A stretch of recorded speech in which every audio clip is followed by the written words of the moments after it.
அடுத்ததாக மாநில தகவல் தொழில்நுட்ப பிரிவின் மாநில ஒருங்கிணைப்பாளர் சுனந்தா அவர்கள்.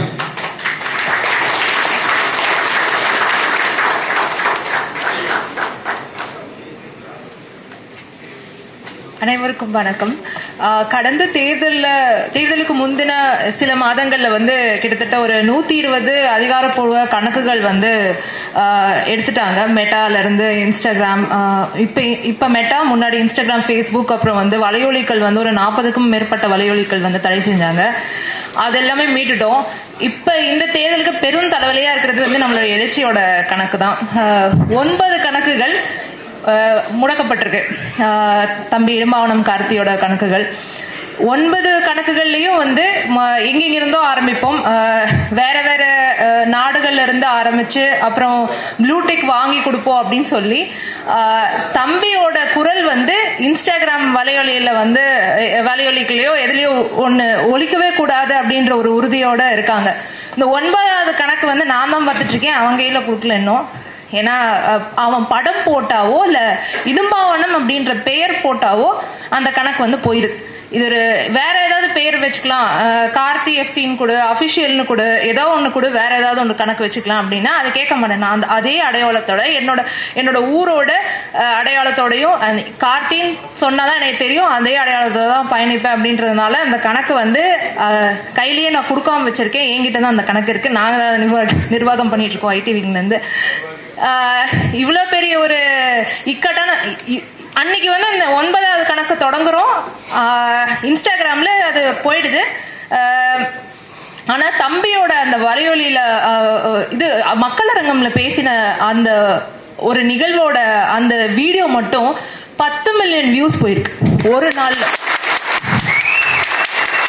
அவன் இன்ஸ்டாகிராம்ல இல்ல, அவன் பிரசன்ஸே இல்ல. வெறும் ட்விட்டர்லயும் ஃபேஸ்புக்ல தான் எழுதிட்டு இருக்கான். அவன் பிரசன்ஸே இல்ல. ஆனா 10 மில்லியன் வியூஸ் போற அளவுக்கு அவனோட வலையொலியில இருக்கிற கருத்தையும் அவன் பேசின கருத்தையும் இணைச்சு ஃபேக்ட் செக், இந்த ஃபேக்ட் செக், அந்த ஃபேக்ட் செக், அத்தனை ஐடிக்கள், அவ்வளோ வீடியோ எடிட்ஸ், இத்தனை எது ட்ரெண்ட் ஆகுதுன்றது எல்லாருக்கும் முன்னாடி நமக்கு தான் தெரியுது. அந்த ட்ரெண்டிங் கண்டென்ட்டோட ஒரு வீடியோ எடிட் பண்றதாகட்டும், இல்ல அண்ணன் 10 வருடத்துக்கு முன்னாடி அந்த கருத்தை குறிப்பிட்டு பேசியிருப்பாரு, அதை இணைச்சு இப்ப நடக்கிற நிகழ்வுகளோட அதை இணைச்சு போடுற அந்த எடிட்ஸ் ஆகட்டும். எங்க இருக்கு உங்க டேட்டா பேஸ்? எதிர்கட்சிக்காரனுக்கு பெரிய பிரச்சனையா இருக்கிறது இந்த டேட்டா பேஸ் தான். எங்க இருக்கு உங்க டேட்டா பேஸ்? எங்க டேட்டா பேஸ் எல்லாமே முன்னாடியே இருக்கு. இந்த தகவலை நீங்க பேசுனீங்க அப்படின்னு கேட்டா அது கரெக்டா அந்த நிகழ்வோட தேதியோட குறிப்பிட்டு சொல்வாரு. தங்கச்சி இங்க பேசியிருப்பேன், அந்த மாதத்துல அந்த இதோட இடைச்சு கொடுங்க அப்படின்னு. அப்புறம் இன்னொன்னு, அதை தேடி போனா அபிஷியல் ஐடியே இல்ல. அபிஷியல் யூடியூப் 2 தடவை முடக்கிட்டாங்க. இது 3வது போயிட்டு இருக்கு. அது மானிட்டைசேஷன் கட்டு. மாவீரர் நாள் அன்னைக்கு மட்டும் 30 தடவை அடிச்சுக்கிட்டே இருக்காங்க ரிப்போர்ட். பிரபாக் தெரியும். அது எப்ப வேணா அந்த முடங்குற இது இருக்கு. எந்த வலையொலிகளுமே அபிஷியல் யூடியூப் சேனல்ஸ் எதுவுமே மானிட்டைஸ் ஆகிறது இல்ல. ஏன்னா தொடர்ச்சியா நம்ம தலைவரோட படத்தை, காணொலிகளை தொடர்ச்சியா அதை தவிர்க்க முடியாது, நம்ம அதை பண்ணியே தான் ஆகணும். ஆனா அந்த மானிட்டைசேஷன் இல்லாத ஒரு குருட்டு நம்பிக்கையில ஓடுற மாதிரி தான் நம்மளோட வலையொலிகள் எல்லாமே ஓடிட்டு இருக்கு. இப்ப இந்த டேட்டா பேஸ் பத்தி நான் ஏன் இதை சொல்றேன் அப்படின்னா, இப்ப அடுத்து நமக்கு கொடுத்திருக்கிற வேலை காணொலி உருவாக்கம். இந்த காணொலிகளுக்கு நம்ம தரவுகளா பேசணும், அப்புறம் அண்ணன் கருத்துக்களை எடுத்து பேசணும் அப்படின்றத தாண்டி இந்த டேட்டா பேஸ்ல ஃபேக்ட் செக் பண்ணணும் அப்படின்றது மிக முக்கியமான ஒரு விஷயமா நான் பாக்குறேன். எந்த தரவை நீங்க எடுத்து பேசினாலும் அதை சரிபார்த்து கொள்ளுங்கள். காணொலிகள் ஏற்கனவே இருக்கு. இன்னொன்னு சொல்லணும், இந்த வலையொலி முடக்கம் பசங்களுக்கு ஒரு பெரிய பிரச்சனையா இருக்கு. தம்பிகளுக்கு வலையொலி, இன்ஸ்டாகிராம், இது எல்லாமே ரூல்ஸ் அண்ட் ரெகுலேஷன்ஸ் என்னென்ன அப்படின்றத ஒரு தடவை சரி பார்த்துக்கோங்க. வலையொலி முடங்கின பின்னாடி தளர்வடையாதீங்க. 90 நாட்களுக்குள்ள அதை மீட்டுருவாக்கம் செய்துக்கலாம். வலையொலி முடங்கிருச்சா இது ஒரு பெரிய பிரச்சனை. நான் ஒரு 1 மில்லியன் ஃபாலோவர்ஸ் அக்யூமுலேட் ஆயிருக்கேன். இது அபிஷியலா நம்மளோட அதிகாரப்பூர்வ கணக்குகளை விட எடிட்ஸ் போடுற பசங்க, இன்ஸ்டாகிராம்ல பயணிக்கிற பசங்களோட வலையொலி பின்தொடர்பாளர்கள் அதிகமா இருக்காங்க. இது நம்ம கட்சியில மட்டும்தான். அவன் மில்லியன் கணக்குல ஃபாலோவர்ஸை வந்து வாங்கி வச்சிருக்கான். ஆனா நம்ம கட்சியில தான் நம்ம அண்ணன் கணக்குல இருக்கிற பின்தொடர்பாளர்களை விட நம்ம அண்ணனோட உரைகளை வந்து எடிட் போடுற அந்த பசங்களோட பின்தொடர்பாளர்கள் தான் அதிகமா இருக்கு. அவங்க பார்வைகள் தான் அதிகமா இருக்கு. அப்ப அவன் உள்ள வாங்கிட்டான், அவனால நகரவே முடியல. அந்த உள்வாங்கியத தொடர்ச்சியா காணொலிகளா எடிட்ஸா போட்டுக்கிட்டே இருக்கான். ஏன் இரவுல வேலை செய்யறாங்க அப்படின்னா, அந்த மனுஷன் தூங்குறதே கிடையாது. 2 மணிக்கு வந்து ஸ்டேட்டஸ் போடுவார். எப்ப அன்னைக்கு வந்து காணொலி வந்து நம்ம கிட்ட வரதுக்கு முன்னாடி அவர்கிட்ட போய் சேர்ந்துரும். எப்படியாது அவர் வந்து ஸ்டேட்டஸ் போட்டுட்டே என்ன அண்ணன் 2 மணிக்கு வாய்ஸ் அனுப்புறாரு, 2 மணிக்கு எனக்கு பதில் சொல்லியிருக்காருக்கா அப்படின்னு. அப்ப எல்லாரோட இதுவும் வந்து ஒரு கண்காணிப்பு வட்டத்துக்குள்ள இருக்கு அப்படின்றத புரிஞ்சுக்கோங்க. எந்த காணொலிகள் நீங்க எப்படி போட்டாலும் அண்ணன் கைக்கு அவரோட கைபேசிக்கு போயிடும். அதை நம்ம அனுப்பணும் இல்ல நம்ம சொல்லணும்னு அவசியம் இல்ல. யாழினி அப்படி ஒரு ஃபைண்ட் தான். இந்த மாதிரி நிறைய பேர் அவங்களோட திறமைகளை அண்ணனோட கருத்துக்களை வந்து உள்வாங்கிட்டு உரைகளோட உள்வாங்கிட்டு உள்ள வந்து பேசுறாங்க. தைரியமா ஒரு கேமரா எடுத்து பேசுறதுல எனக்கு இன்னுமே வந்து பழக்கப்படாத ஒண்ணு. நானே நிறைய தடவை பயிற்சி எடுத்துட்டு தான் அந்த வேலையை பாக்குறேன். அப்ப இத்தனை தம்பி தங்கைகள் வந்து அந்த காணொலியை உருவாக்கம் வந்து நீங்க செய்யறது வந்து இனிமே வந்து அந்த ஷார்ட் ரீல் கண்டென்ட் ஃபார்மேட்டை மட்டும் ஃபாலோ பண்ணாதீங்க, கருத்துக்களை உள்வாங்கிக்கிட்டு பேசுங்க அப்படின்றதுதான் என்னுடைய கோரிக்கை. இன்னொன்னு, நம்ம வந்து ஹேஷ்டேக்ல வந்து ரொம்ப கவனம் செலுத்தி இது வரைக்கும் அந்த ஹேஷ்டேக்கு பின்னாடி இருக்கிற வேலைகளை வந்து நான் சொல்லணும்னு நினைக்கிறேன், குறிப்பிட்டு சொல்லணும்னு நினைக்கிறேன். ஒரு கீச்சக பரப்புரை அப்படின்றது வந்து இணையத்துல வந்து நம்ம தயாரிப்பு முறை ஒண்ணு வச்சிருக்கோம்.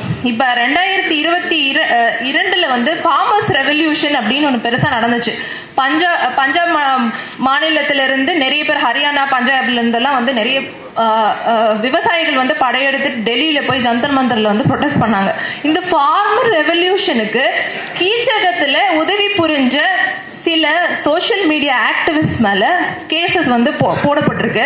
அவங்க எதுக்காக வந்து அவங்க சிறைப்படுத்தப்பட்டாங்க, இன்னும் நிறைய பேர் வெளியே வரல. மாணவிகள் டூல் கிட் அப்படின்றது, இந்த டூல் கிட் ஃபார்மேஷன், இந்த டூல் கிட் கண்டென்ட்டை வந்து முதல்ல ஆரம்பிச்சதே நாம் தமிழர் கட்சி தான். ஏன்னா காணொலிகளை வந்து எடுத்து வச்சுப்போம் தரவுகளா, அப்புறம் கீச்சுகளை வந்து எழுதி வச்சுப்போம். 248 வார்த்தைகளுக்கு மேல ஒரு கருத்தை ஒன்னால சொல்லவே முடியாதுன்னா நாம தான் அதிகமா 5 லட்சம் ட்வீட் போட்டுருவோம். ஒண்ணுமில்ல, கடந்த 2 வருஷத்துக்கு முன்னாடி ஒரு முக்கியமான ஒரு இணைய பரப்புரை உலக அளவுல பேசப்பட்டுச்சு. அது வந்து நம்ம மாநில முதல்வரை எதிர்த்து ஒரு பரப்புரை நம்ம செஞ்சோம். அந்த பரப்புரை வந்து மிக மிக அதிக அளவுல பேசப்பட்ட பரப்புரை. இதுல வந்து ஒண்ணுமில்ல, அவங்களோட கருத்துக்கள் இருக்கு இல்லையா, இது எது வந்து நம்மளால காசு எதுவும் செலவு பண்ணிக்க முடியாது, ப்ரமோஷன்ஸ் எதுவுமே நம்ம வந்து கொடுக்க முடியாது, நம்மளால ஃபாலோவர்ஸ் வாங்க முடியாது, நம்மளால வியூஸ் வாங்க முடியாது, நம்மளால ரீட்வீட் பண்ற அந்த கெப்பாசிட்டியும் லிமிட்டட் ஐடிஸ் தான் இருக்கு. அப்ப எதனால போச்சுன்னா, அவங்க வந்து தொடர்ச்சியா பதிவிட்டுட்டே வருங்க. திமுகவினர் உள்ள வந்துட்டாங்க. பெரிய நிறுவனங்கள்ல இருக்கிறவங்க, அந்த பிரசாந்த் கிஷோர் இன்னும் எங்க இருந்தா அங்க இருந்தான். அப்ப அவனுங்க வரும்போது அவங்களோட கருத்துக்களை மறுபதிவு செஞ்சு நம்ம ஹேஷ்டாகோட நம்ம கருத்துக்களை பதிவு செஞ்சா அந்த எண்ணிக்கை அதிகமாகும் அப்படின்ற நுட்பத்தை வந்து நம்ம வந்து அதை கண்டுபிடிச்சிட்டு தான் வந்து அந்த இடத்துல வந்து 5 லட்சம் ட்வீட்ஸை வந்து பதிவு செஞ்சோம். தலைவர் பிறந்த நாளுக்கும் சரி, அண்ணன் பிறந்த நாளுக்கும் சரி, அதிக அளவுல கீச்சக கணக்குகளை வந்து பதிவு செஞ்சோம். நான் ரொம்ப எதிர்பார்த்த நபர் வரவே மாட்டார்னு நினைச்சேன். அண்ணன் மணிசெந்தில் வந்திருக்காங்க. கீச்சகம் மட்டும் இல்லாம ஒளி காணொளி வடிவில் மட்டும் நம்ம வந்து செயல்பட்டு இருக்கிற மாதிரி இப்ப இருந்தாலும், முன்னாடி இருந்தே கட்சி தொடங்கின காலத்துல இருந்து நிறைய கட்டுரைகள் எழுதி கட்சியினோட நிலைப்பாடு இப்படியாக தான் இருக்கும், இப்படிதான் வந்து அண்ணனோட நிலைப்பாடு வந்து அடுத்தடுத்து மாறப்போகுது, இல்ல நிலை பெற்று இருக்கும். அதை வந்து நீங்க அதை புரிஞ்சுக்கிட்டு அதுக்கு தகுந்த மாதிரி உங்க கருத்துக்களை பேசுங்க, சொல்லுங்க, வெளியில பதிவு செய்யுங்க அப்படின்றது கட்டுரைகளாக அந்த பதிவுகள் ஃபேஸ்புக் அந்த டேட்டா பேஸ் இருக்கு இல்லையா, அது ரொம்ப முக்கியமான டேட்டா பேஸ். இன்னுமே கட்டுரை எழுதுறது வந்து அண்ணனும் விடல, நிறைய பேரும் வந்து இன்னும் எழுதிட்டு இருக்காங்க. அதாவது இவங்க இந்த நிலைப்பாடு எடுக்கிறாங்கன்னா நமக்கான கருத்தியலையும் வச்சு நம்ம என்ன மாதிரி ஒரு எதிர்வினை ஆற்றணும் அப்படின்றது வந்து மிக முக்கியமான ஒரு தெளிவுபடுத்துதல் இருக்கு. உரைகளை நம்ம கூர்ந்து கவனிக்கிறோம், அதே சமயம் எழுத்து வடிவில் இருக்கிற நிறைய போஸ்ட் அண்ட் இது கட்டுரைகளையும் நம்ம படிக்கணும்னு நினைக்கிறேன். அது நிறைய எழுதவும் செய்யணும்னு நினைக்கிறேன். இன்னுமே ஃபேஸ்புக்ல மெட்டால எழுதுற அந்த கான்டென்ட்டுக்கு வந்து வேல்யூ இருக்கு. அதனால கட்டுரைகள் எழுதுறவங்க கட்டுரைகள் எழுதுங்க, இதுதான் நம்மளோட நிலைப்பாடு அப்படின்றது தெளிவுபடுத்த விரும்புறவங்க அதை வந்து சரி பார்த்துட்டு அதையும் செய்யுங்க. இன்னொன்னு வந்து கடந்த 2 வருஷத்துல இந்தோனேஷியால இதுல பங்களாதேஷ்ல வந்து ஒரு மிகப்பெரிய ரெவல்யூஷன் வந்துச்சு. அதாவது மான்சூன் ரெவல்யூஷன், புரட்சி, அரசியல் புரட்சியே வந்துச்சு. அவங்களோட அதிபரை வந்து அவங்க வந்து வெளியேற்றினாங்க. யாரு அப்படின்னா ஜென்சி. அவங்க வந்து என்ன பண்ணாங்க அப்படின்னா ஒண்ணும் இல்ல, எல்லா வலைதளத்திலையும் அரசாங்கத்துக்கு எதிராக கேள்விகள் கேட்க ஆரம்பிச்சாங்க. நிறைய கரப்ஷன் இருந்துச்சு, அதை வந்து எதிர்த்து பேச ஆரம்பிச்சாங்க. அரசாங்கம் வந்து இன்டர்நெட்டை வந்து 8 நாளைக்கு வந்து தடை பண்ணிட்டாங்க. இந்த 8 நாள் வாட்ஸ்அப் இல்லாம, ஃபேஸ்புக் இல்லாம, மெட்டா இல்லாம நம்ம கருத்தியல் எப்படி கொண்டு போய் சேர்க்குது அப்படின்னா அவங்க வந்து அடுத்த பிளாட்ஃபார்முக்கு மாத்திட்டாங்க. அவங்க வாட்ஸ்அப்லயே பயணிக்கல. கருத்து பரிமாற்றம் வந்து நமக்கே இருக்கிறதோ அதிகமா வாட்ஸ்அப் தான் பயன்படுத்துறோம். டிஸ்கார்ட் சேனலுக்கு மாத்தினாங்க. அந்த டிஸ்கார்ட் சேனல் போய் அதுவும் அவங்களோட அந்த கண்ட்ரி கோட வச்சு அவங்களால பதிவு போட முடியாது. விபிஎன் டவுன்லோட் பண்ணிட்டாங்க. இதேதான் நானும் சொல்றேன், நம்ம வந்து தகவல் தொழில்நுட்ப பாசறை ஒரே இடத்துல தேங்கவே முடியாது. நம்ம அடுத்தடுத்த பிளாட்ஃபார்முக்கு போனோம். ஏஐ பத்தி 2 வருஷத்துக்கு முன்னாடி நான் ஒரு கட்டுரை எழுதினேன். டீப் ஃபேக் டெக்னாலஜி பத்தி அண்ணன் மற்றும் கட்சியினர் எல்லார பற்றியும் ரொம்ப அவதூறான மீம்ஸ் வந்து வெளிவந்துட்டே இருந்துச்சு. இந்த ஏஐ வந்து மிகப்பெரிய ஒரு நெகட்டிவ் இம்பாக்ட தான் நமக்கு கொடுப்போம் அப்படின்னு. ஆனா ஏஐ வந்து அழகா வந்து கை கொண்டது வந்து நாம் தமிழர் கட்சி தான். சூப்பரா வந்து அதை பயன்படுத்திட்டு இருக்கோம். இப்ப தினமுமே நம்ம மாநாட்டுக்கான காணொலிகள் வந்து ஏஐல தான் உருவாக்கப்பட்டிருக்கு. நம்மளால வந்து ஷூட் பண்ண முடியாது. உட்காந்து ஒரு ஷூட் ஸ்பேஸை வச்சு அங்க வாடகை கொடுத்து நடிகர்களை நடிக்க வச்சு அம்பாசிடரை வந்து கூப்பிட்டு வந்து ஒரு விளம்பரத்துக்குன்னு நடிக்கிறவங்களை கூட்டிட்டு வந்து நம்மளோட கருத்தியலை அவங்க கிட்ட சொல்லி புரிய வச்சு அப்ப நம்மளே நடிகர்களா மாறுறோம். நம்ம கையில இருக்கிற மொபைல் தான் வந்து நமக்கு மிகப்பெரிய ஆயுதம். அதை வச்சு நம்மளே இது பண்ணோம். பேரறிவாளன் தம்பி அவன் பண்ண ஒண்ணு 3 அவன் ஃப்ரெண்ட்ஸோட வச்சு அந்த இது மில்லியன் கணக்குல வைரல். அது ஒண்ணுமே அவன் ஆட்டோல போய் அவன் ஃப்ரெண்ட்ஸோட உட்காந்து பேசினான். அவன் சும்மா இருக்கிற ஆட்டோல அது மில்லியன் கணக்குல போயிருக்கு. அந்த காணொலி 3 காணொலி தான். அதுதான் வந்து நமக்கு இருக்கிற அந்த சோசியல் மீடியா பவர். சரியான கருத்துக்கள் சரியானவர்களை எல்லாரையும் சென்றுட்டே இருக்கும். கோவை வந்து அந்த இடத்துல வந்து அண்ணன் சொல்றேன், அந்த சமூக வலைதள புரட்சிக்கு முதல் அடித்தளமா இருந்தது கோவை தான். அதனால கோவை உறவுகளுக்கு என்னுடைய வாழ்த்துக்கள் தகவல் தொழில்நுட்ப பாசறையின் சார்பாக. இதே மாதிரி ஒரு கவர்மெண்ட்லயும் நம்ம பாக்குறோம், மேல நாடுகள்லயும் மற்ற நாடுகள்லயும் ஒரு அரசாங்கத்தையே வந்து புரட்டி போடுற ஒரு வலிமையான ஒரு ஆயுதமா சமூக ஊடகத்தை வந்து பயன்படுத்துறாங்க. இங்க இருக்கிற எல்லாமே வந்து நமக்கு கண்டென்ட்டே தேவையில்லை.